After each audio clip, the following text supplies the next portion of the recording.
Tim Gabungan Independen Pencari Fakta atau TGIPF telah mengumpulkan sejumlah fakta dan bukti-bukti terkait tragedi Kanjuruhan di Malang, Jawa Timur. Anggota TGIPF Renald Kasali mengatakan banyak hal yang tidak dijalankan sesuai dengan SOP yang berlaku. Saat ditemui di gedung Kemenko Polhukam pada Senin sore, Renald mengungkapkan Stadion Kanjuruhan dibangun dengan nuansa 1970-an dan kebutuhan penduduk Indonesia terhadap penggunaan stadion pada masa itu berbeda dengan masa sekarang. TGIPF juga menemukan akses pintu keluar dari arah tribun terlalu curam, bahkan jika dalam kondisi yang aman sekalipun penonton tidak bisa berjalan dengan cepat. Renald juga mempertanyakan perihal jam pertandingan yang terlalu malam. Padahal Kapolres telah meminta secara tertulis agar pertandingan dilaksanakan pada sore hari. TGIPF menduga pertandingan tetap dilakukan pada ketentuan awal lantaran adanya kebutuhan iklan.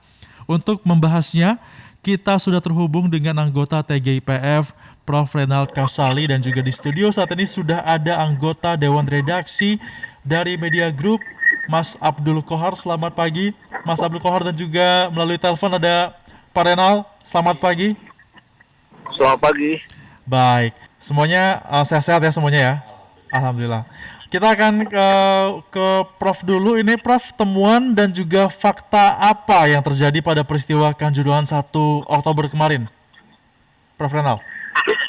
Ya, baik. Jadi saya kira sudah mulai terkuak secara perlahan-lahan dan sudah dibahas, yaitu memang terjadi kepanikan sampai ke depan pintu dan semua tergiring ke pintu, yang keluar juga didorong lagi masuk ke dalam di sebagian pintu ya. Pintu terlalu kecil, tetapi pertanyaannya adalah mengapa massa yang tenang yang sebetulnya bisa menata diri untuk keluar menjadi panik dan berebutan keluar dan terkunci di pintu. Jadi bukan pintunya yang terkunci, tetapi terkunci di pintu karena pintu terlalu kecil dan tidak bebas hambatan. Pertanyaannya adalah mengapa demikian? Tentu ada serentetan jawaban. Yang pertama adalah pasukan huru-hara atau aparat melakukan upaya untuk menghalau massa ke sana dengan menggunakan gas air mata. Itu menimbulkan rasa sakit dan kepenatan. Jadi sekali lagi bukan hanya kepanikan tetapi juga rasa sakit dan mereka sesak napas, lari semua ke pintu tapi pintunya terlalu kecil. Gitu ya. Nah, itu yang pertama. Yang kedua adalah ada pembiaran dari panitia pelaksana bahwa pintu seperti itu tidak diperhitungkan kalau ada dalam keadaan kedaruratan. Ya, dalam keadaan normal orang bisa jalan perlahan-lahan karena pintunya memang sangat curam. Tapi kalau disemprot, ditembak gas air mata dan mungkin ada gas air mata yang disemprot ke arah massa yang tenang di sana, semuanya jadi panik dan berebutan keluar. Jadi itu adalah hal yang mendasar yang kemudian terjadi campuran antara menghirup gas air mata dengan terpijak-pijak, dengan kepanikan, dengan tidak profesionalnya penanganan. Tapi harus dipuji solidaritas masyarakat dalam saling menolong. Itu tambah sekali di pintu ketika mereka terjepit. Kami melihat di CCTV masyarakat dan Arema, anak-anak supporter yang ada di situ itu kelihatan sekali berusaha untuk nolong dan menjebol beberapa dinding begitu ya supaya bisa menyelamatkan supporter yang dalam keadaan terjepit dan tidak bisa keluar. Jadi ada pintu terbuka, tapi pintunya sempit sekali. Dan setelah turun curam ke bawah, kemudian menjadi sempit sekali di situ. Nah, kalau mereka tidak dibikin panik keluar, itu akan tenang, tidak ada masalah. Paling hanya ribut di bawah saja, kan tentunya begitu. Baik, Prof. Renald, kita ingin mengkonfirmasi lagi apakah di lokasi hanya ada satu pintu atau berapa pintu yang bisa digunakan pada saat itu dari penelusuran TGIPF? Penelusuran kami 14 pintu, pintunya bisa dibuka, tapi pembukanya begini ya. Jadi begini, pintu itu adalah sliding. Jadi bukan pintu seperti gudang dibuka daun pintu keluar. Pintu sliding, kemudian di dalamnya itu ada yang 2 pintu, ada yang 4 pintu. Nah, di depan pintu masih ada hambatan, yaitu seperti biasalah kita kalau mau masuk ke dalam stadion itu kan ada besi-besi pemisah gitu ya, antara yang masuk dan yang keluar. dalam keadaan darurat itu semua harus dibuka. Nah, pintu slidingnya tidak bisa dibuka, tetapi pintu ada 2 yang bisa dibuka, hanya saja terlalu sempit.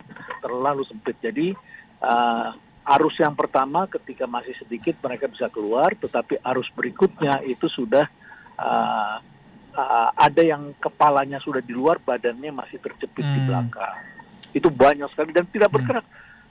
Anak-anak Arema saya lihat itu mencoba untuk menolong dengan sekuat tenaga menarik, tapi tidak bisa, saling mengunci semuanya. Artinya salah satu faktornya adalah karena pintunya terlalu kecil ya. Bang Kohar, gimana nih Bang Kohar? Apakah sebenarnya memang pengaruhnya ini karena gas air mata atau memang krisis penanganan dari manajemen yang juga tidak baik yang mengakibatkan kejadian ini? Ya, ada kompleksitas di situ.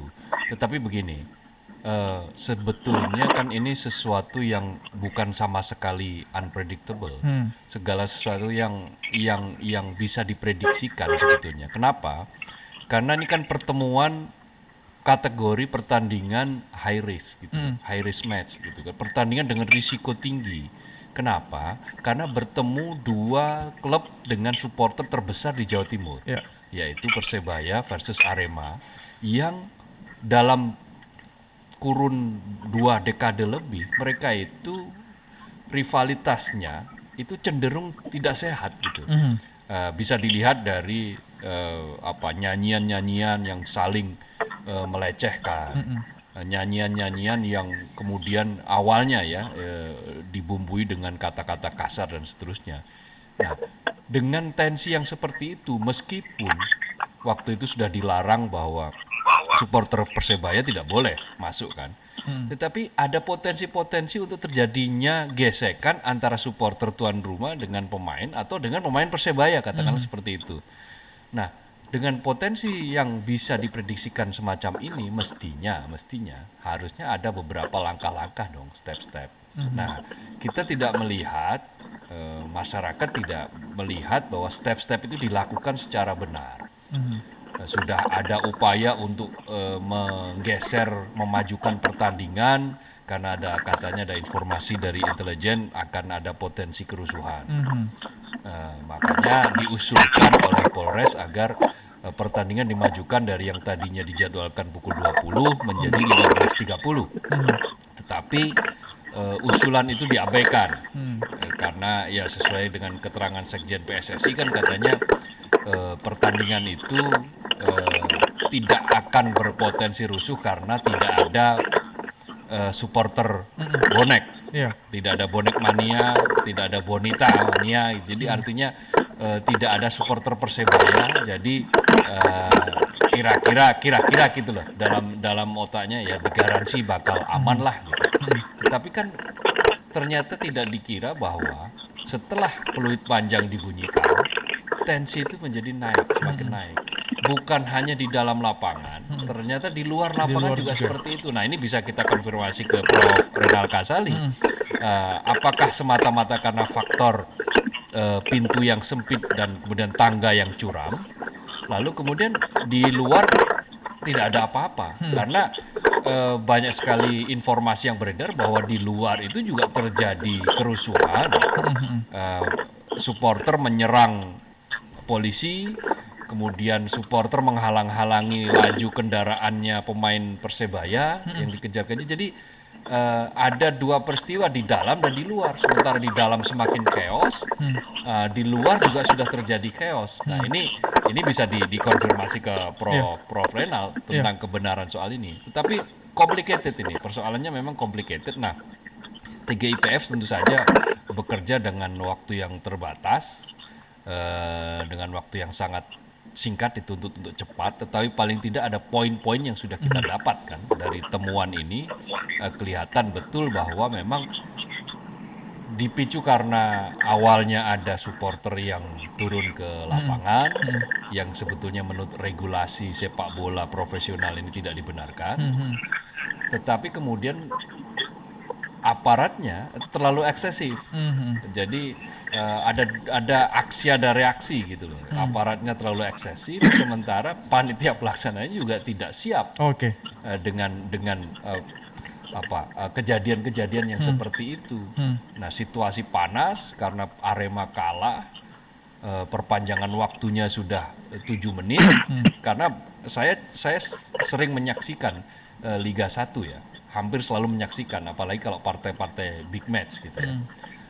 Rata-rata biasanya tambahan waktu itu 5 menit. Baik. Tetapi ini sudah dikasih waktu 7 menit. Saya tidak tahu apa motivasi, boleh jadi karena ya biar skor menjadi 3-3 lalu tidak terjadi kerusuhan atau apa, tidak tahu. Tetapi yang pasti 7 menit sampai peluit dibunyikan, kondisinya adalah tuan rumah kalah dengan Baik. skor 2-3 kan gitu. Baik, kita sekarang ke Prof. Renal. Tadi juga Bang Kohar mengatakan bahwa ini ada dugaan di luar juga terjadi riuk pikuk yang sama seperti di dalam. Iya. Dari penelusuran tim TGIPF bagaimana, Prof. Renal? Iya, itu betul sekali. Jadi informasi awal kami dapatkan bahwa Barakuda akan lewat, jadi rantis itu ya, kendaraan rantis itu yang membawa pemain Persibaya keluar, sehingga kemudian harus dihambat massa yang dari dalam gedung. Itu sebabnya pada tahap awal kami mendapat informasi pintu dikunci, gitu ya. Itu yang kami dapat. Tapi begitu kami dapatkan CCTV yang lengkap, kami lihat massa bisa keluar. Hanya saja pada saat massa keluar, rantis itu terhambat di depan. Nah, kenapa terhambat? Karena jalanannya juga tidak bebas hambatan, begitu ya. Dikasih pagar, tetapi terhambat di ujung sana. Nah, masa ini kan besar sekali dan terhambat di ujung sana. Nah, di ujung sana apa yang menghambat kami tidak bisa melihat di CCTV ya. Tapi yang jelas itu terhambat, menjadi lamban, dan kemudian kendaraan itu diprioritaskan untuk jalan, dan akhirnya dari luar itu disemprotkan gas air mata untuk menghalau massa yang baru keluar. Jadi jaraknya itu dekat sekali dengan pintu stadion gitu ya, dan ada angin. Jadi penonton yang baru keluar itu panik masuk lagi ke dalam, padahal dari dalam itu ada gas air mata lagi begitu ya keluar. Memang ini kalau tidak ada aspek lain, ini adalah tidak profesional. Iya. Tidak profesional, sangat tidak profesional. Tidak mengedepankan keselamatan ya. Itu yang pertama. Yang kedua, persiapannya tidak ada simulasi, tidak ada arahan. Kalaupun aparat itu tidak profesional, dia tidak pertimbangkan bahwa itu adalah masa yang sedang tenang di atas tribun, angin, itu kan harus dipertimbangkan. Makanya jadi kurang profesional begitu ya. Nah, jadi ini yang saya kira perlu ada perlu ada pencegahan di kemudian hari, karena ternyata ini tidak hanya ada di stadion ini saja yang seperti itu, tapi ada di banyak stadion yang punya persoalan-persoalan dengan mirip-mirip, curam ke bawah, ya, kemudian tidak bebas hambatan, ditambah perilaku masyarakat kita kalau punya pangkat sedikit, apakah dia TNI ataukah dia polisi, apakah dia pejabat, apa tokoh terkenal, apa dia artis, pengennya parkirnya dekat lobi, dekat pintu, itu menciptakan hambatan. Baik. Kemudian lagi ditambah dengan panitia yang tidak mau simulasi, tidak paham bahwa gas air mata tidak boleh digunakan, terus kemudian pemecah arus massa tidak ada, kemudian di Jakarta saja kami mendapat kabar bahwa tempat parkir sangat sedikit di beberapa stadion, jadi potensi rusuh itu akan ada dengan korban jiwa. Baik, Prof. Renal, tadi Anda katakan bahwa panitia tidak paham akan penggunaan gas air mata. Kenapa bisa demikian? Padahal ini merupakan pelaksanaan sepak bola yang harusnya panitia paham betul apa-apa saja rules yang harus dilakukan. Ya, jadi begini, ada yang paham tapi pahamnya setengah, paham seperempat, hanya tahu judulnya. Kalau ditanya sudah, tapi kalau kita detailkan ya belum begitu ya. Misalnya sudah pernah dirapatkan, kapan diseminarkan, kapan, bulan Juli tahun 2000 berapa ya, diseminarkan. Siapa yang mendengarkan? Yang mendengarkan adalah pengurus PSSI. Begitu ditanya, pengurus PSSI ada di lapangan nggak pada hari H? Tidak ada. H-1 tidak ada, begitu ya. PT LIB, Anda ada di sana nggak? Siapa di antara Anda yang ada di sana sebagai pemegang usahanya? Tidak ada yang ada di lapangan. Diserahkan pada panpel, ya. Jadi saling lempar-lempar begitu yang tidak solid, tidak bersungguh-sungguh begitu menjalankan. Mhm. Jadi kalau di dokumennya ada, tetapi tiada ada informasi misalnya satu hari sebelum kejadian salah satu polisi memberitahu kepada rapat jangan pakai gas air mata, ya. Tapi kenapa tidak dijalankan? Tapi acuannya bukan FIFA, acuannya adalah pada tahun 2018 ada pertandingan yang digunakan gas air mata dan itu menimbulkan korban, begitu, ya, walaupun tidak meninggal, ya. Nah, jadi hanya sebatas referensi-referensi yang seperti itu, tidak solid, tidak benar-benar bermaksud untuk menjalankan SOP. Yang penting uang sudah di tangan, seakan-akan everything will be okay, gitu ya. Seperti biasa as usual. Ya, kalau orang kepentok-pentok bagi orang kita kan biasa saja, luka-luka biasa saja karena masa banyak. Tapi biasa saja itu lama-lama kan menjadi pembiasaan dan eskalasinya meningkat ketika yang high risk itu. Apalagi dikatakan kali ini jauh lebih baik. Karena apa? Karena wasitnya fair. Karena wasitnya fair itulah maka untuk pertama kali di tuan rumah pun tuan rumah bisa kalah. Nah, logika seperti ini kan harusnya didukung oleh rentetan program di bawahnya. Karena wasit sekarang sudah bergaji dengan baik, maka melaksanakan dengan benar, maka tuan rumah bisa saja kalah. Kalau tuan rumah kalah itu pasti akan menimbulkan suasana yang kurang happy. Paling tidak atlet lawan akan ditimpuki, begitu ya. Maka harus ada apa begitu kemungkinannya. Itu tidak ditindaklanjuti, hanya justru sekarang bahwa sekarang baik karena buktinya tuan rumah kalah begitu. Tapi tindak lanjutnya dari situ tidak yang tadi disebut high risk itu tidak diturunkan begitu. Baik, tindak lanjut high risk tidak diturunkan dan juga Mas Kohar kita melihat bahwa di hari H pun PT LIB ini sangat minim sekali, PSSI juga nampaknya juga tidak begitu ada pada saat kejadian. Mas Kohar melihatnya bagaimana di tengah penanganan seperti ini? Apakah memang ada indikasi dan benarkah PSSI cuci tangan dalam pelaksanaan pemeriksaan dan juga tragedi yang dilakukan? Jadi begini, ini kan kompetisi kali ini, tahun ini adalah kompetisi yang digelar dengan penonton. Setelah musim sebelumnya digelar dengan sistem bubble di beberapa titik tanpa penonton, kan? Di Bali, kemudian di Jabodetabek, ya, dengan satu musim full tanpa penonton karena ada pandemi COVID. Lalu dilakukanlah ini yang dengan penonton. Maka semestinya sudah ada evaluasi bahwa ini akan terjadi euforia. Kenapa? Karena sudah dua musim, 2 tahun itu masyarakat tidak memiliki hiburan sepak bola. Nah, fanatisme ini pasti akan bakal meluap. Nah, sayangnya itu tidak diikuti dengan berbagai langkah-langkah yang strict. Misalnya verifikasi stadion. Di dalam manual PSSI, di FIFA, itu setiap Liga 1 mau digelar, itu harus ada verifikasi. Meskipun katakanlah musim sebelumnya sudah diverifikasi, harus diverifikasi ulang.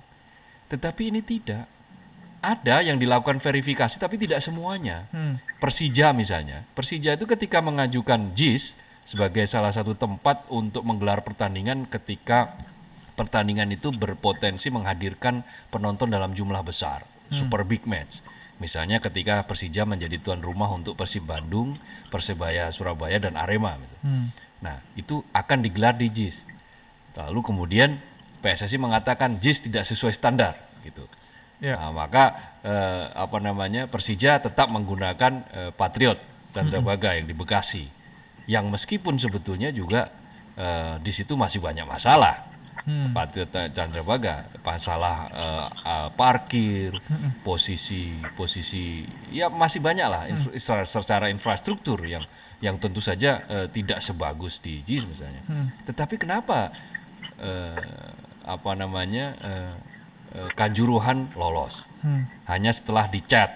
Itu kan hanya dicat saja kan, tadinya catnya agak kusam lalu kemudian diperbaiki dengan cat. Tetapi kondisi tangga yang curam, pintu yang kecil itu tidak diperbaiki. Ya? Kita lihat lagi Stadion Brawijaya Kediri, stadion punyanya Persik Kediri, Liga 1, yang kondisinya juga tidak kalah memprihatinkan, tetapi dia lolos, bisa tetap menggelar pertandingan. Nah, objektivitas, lalu kemudian keterbukaan itu tidak digelar sejak awal. Yang penting ada euforia, maka ini hanya bom waktu saja untuk kemudian meledak menjadi sebuah kasus. Pemanasannya sudah terjadi di Bandung ketika Piala Presiden Persib melawan Persebaya. Ketika itu juga ada desak-desakan sehingga ada 2 supporter yang tewas, yang meninggal dunia loh. Itu sebetulnya sudah wake up call, sudah warning yang luar biasa bagi PSSI yang Baik. harusnya langsung diselenggarakan. Tetapi ini tidak. Nah, begitu ada kejadian, maka yang muncul di permukaan loh itu bukan tanggung jawab PSSI, itu tanggung jawab pelaksana. Nggak bisa. Itu akhirnya menjadi seperti kayak lepas tangan. Lalu kemudian yang kita sayangkan juga ada aparat kepolisian yang menyatakan bahwa mereka meninggal bukan karena gas air mata. Tidak ada satupun korban tewas karena gas air Betul. mata, tapi karena desak-desakan. Betul. Tapi persoalannya kan rentetan. Sama kayak kita misalnya begini logikanya. Tidak ada peristiwa gempa. Ya. Oh, mereka yang meninggal bukan karena gempa, tapi karena tertimpa Tertimpa reruntuhan. bangunan. Ya. Misalnya itu kan sama saja logikanya itu kan. Penyebab utamanya adalah gempa. Nah, ini juga mereka berdesak-desakan karena mereka sesak napas karena gas air mata. Sudah begitu gas air matanya kedaluarsa katanya. Nah, ini bisa di cross check juga ke Prof Renal Kasali. Seperti apa temuan penggunaan gas yang kedaluarsa ini, apa efeknya dan seterusnya, yang kemudian akhirnya orang ada yang kombinasi antara sesak napas, berdesak-desakan, pintu yang terkunci sebagian, lalu kemudian tangga yang curam, orang yang panik, macam-macam lah di situ. Maka kombinasi dari itu semua, maka kita saksikan tragedi yang membuat 132 orang meninggal dunia. Ya, baik. Prof Renal, tadi ada pertanyaan juga dari Mas Kohar ya, yang terkait dengan gas air mata ini sudah kadaluarsa atau bagaimana, temuan di lapangan bagaimana, Prof Renal? Ya, kalau gas air mata yang kadaluarsa kan sudah diakui oleh Polri, sudah diakui ya. Nah, kami mengambil selongsongnya, dan kami menemukan itu ada 9 jenis gas air mata, dan tentu saja itu sedang dibawa ke laboratorium. Jadi kami tidak ingin berspekulasi. Walaupun bantahan bahwa itu tidak mematikan, daluarsa tapi tidak mati dan sebagainya, faktanya adalah orang mati, begitu ya. Faktanya orang mati, faktanya banyak orang yang terluka, matanya sama, semua merah, kemudian ada ruam di kulit mereka, ada sesak nafas, begitu ya. Ada gangguan pada motorik para korban, begitu, yang sudah ditemui oleh tim kami. Kejadiannya konsisten kurang lebih seperti itu. Jadi kita tidak perlu membantah ini tidak mematikan atau faktanya orang mati, gitu ya. Orang mati, faktanya orang terluka dan bisa saja menimbulkan efek yang jangka panjang. Oleh karena itulah maka pemeriksaan harus dilakukan secara menyeluruh. Tidak bisa hanya misalnya siapa yang memerintahkan, tidak cukup, termasuk juga barangkali siapa yang memasok gas air mata ini, siapa komandan gudangnya, mengapa sudah tahu itu expired masih digunakan. Boleh berdebat expired tidak expired, pokoknya itu salah, gitu ya. Salah ya diperbaiki, jangan terus kemudian kita mengatakan wah ini bukan karena ini, karena itu salah. Nah, mumpung ditemukan jangan ulangi. Kalau memang expired itu tidak menimbulkan luka, korban sebagainya, ya perusahaan-perusahaan itu tidak perlu mencantumkan expired date kan? Baik, Prof Renal. Ada logikanya kan demikian. Ya, Prof, ini polisian juga sudah menetapkan 6 tersangka dalam kasus Kanjuruhan meskipun ini tidak ditahan para tersangka. Apakah sudah tepat menetapkan 6 orang ini sebagai tersangka atau menurut tanggapan dan juga penelusuran dari TGIPF masih ada potensi ada tersangka lainnya yang dapat timbul? Saya kira masih ya, kalau melihat jumlahnya seperti ini, korbannya seperti ini, dan juga dari temuan-temuan tentu harus ditindaklanjuti. Tentu sanksi tidak hanya dalam bentuk dipenjarakan, dipidanakan. Sanksi kan macam-macam, dicopot. Ada juga sanksi moral. Sanksi moral mengundurkan diri, begitu ya, mengakui kesalahan, kemudian memperbaiki. bagaimana kemudian bersedia untuk membuat rencana yang lebih baik. Semua tentu saja harus dilakukan. Jadi tidak cukup hanya orang dipenjarakan saja. Kalau terulang lagi untuk apa? Sanksi moral ya. Mas Kohar gimana Mas? Sanksi moral seperti apa sih sebenarnya yang bisa membuat efek jera dan juga kesadaran seperti apa yang dibutuhkan? Ya di mana-mana sih memang kalau soal sanksi moral tentu saja di banyak negara itu ada tradisi begitu, ada kejadian yang tragedi seperti itu ya mundur kan. Nah itu bisa artinya, dan tekanan publik kan sekarang kan baik yang melalui change.org kan sudah menyatakan petisi agar ya? Ketua Umum PSSI untuk mundur. Nah itu kita kembalikan kepada Ketua Umum PSSI. Nah ini sebenarnya momentum ya untuk ya apakah kita punya malu, punya etika, punya landasan itu atau tidak ya, kita kembalikan pada PSSI. Tetapi yang pasti tragedi sudah terjadi, kata Prof. Renal. Ya kematian sudah jelas ada dan jumlahnya tidak kecil, 132, yang itu menjadikan Kanjuruhan sebagai tragedi terbesar kedua setelah di Peru tahun 64. Tentu ini bukan barang kecil, bukan kejadian yang kecil. Maka ada tanggung jawab moral yang sangat besar yang tidak bisa diselesaikan dengan cuci tangan. Mengatakan ini bukan tanggung jawab kami, ini sudah kami serahkan kepada panitia pelaksana, sudah ada operator liga dan seterusnya. Tapi kan semua proses ini kan ada yang memayungi, ada induknya. Apa itu induknya? PSSI. Kalau di Indonesia kan gitu. Baik, Mas Kohar, Presiden FIFA juga akan bertemu dengan Presiden Joko Widodo. Berdasarkan keterangan dari Menteri BUMN, apakah sudah saatnya PSSI direformasi meskipun wacana reformasi PSSI ini sudah berkali-kali dilakukan dan kali ini FIFA turun tangan langsung? Bagaimana, Mas Kohar? Ya, paling tidak beginilah, untuk menjawab pertanyaan publik yang paling besar bahwa ada apa dengan federasi ini harus clear. Jadi misalnya soal stadion saja, jauh sebelum peristiwa Kanjuruhan ini kan sudah ada ribut-ribut di netizen kan tentang stadion. Mengapa misalnya JIS tidak boleh dipakai? Mengapa dengan sebuah stadion yang di situ disupervisi oleh orang yang misalnya notabene adalah FIFA, dari FIFA, itu kemudian dinyatakan tidak layak dan seterusnya. Sampaikan secara terbuka. Tetapi apa yang terjadi? PSSI, federasi menyampaikan alasannya berubah-ubah. Satu kali bilang A, besoknya diralat jadi B, dikatakan tidak standar FIFA, lalu dikatakan ya sudah sesuai standar, sudah ini, tetapi tidak sesuai dengan kultur supporter Indonesia dan seterusnya yang menyebabkan publik curiga dan ditutup-tutupi gitu loh. Baik, dari Mas Kohar kita ke Prof. Renat. Terakhir singkat saja Mas Renat, bagaimana TGPF setelah ini ke depannya akan melakukan tindakan apa lagi? Ya, kami sudah selesai mengumpulkan informasi, sudah selesai melakukan konfirmasi, tinggal menunggu hasil lab dan otopsi, tapi kami sudah bisa memberikan rekomendasi secepat mungkin. Nah, oleh karena itu maka barangkali saatnya sekarang kita ingatkan bahwa it's time to change. Kalau tidak mau saudara kita sendiri menjadi korban, tidak ingin bangsa ini dipermalukan di dunia, seakan-akan kita bangsa yang tidak mampu, tidak punya manajemen olahraga, venue yang baik, gitu. Maka semua orang harus refleksi dan memperbaiki, semua institusi memperbaiki. Baik. Ini saatnya untuk berubah.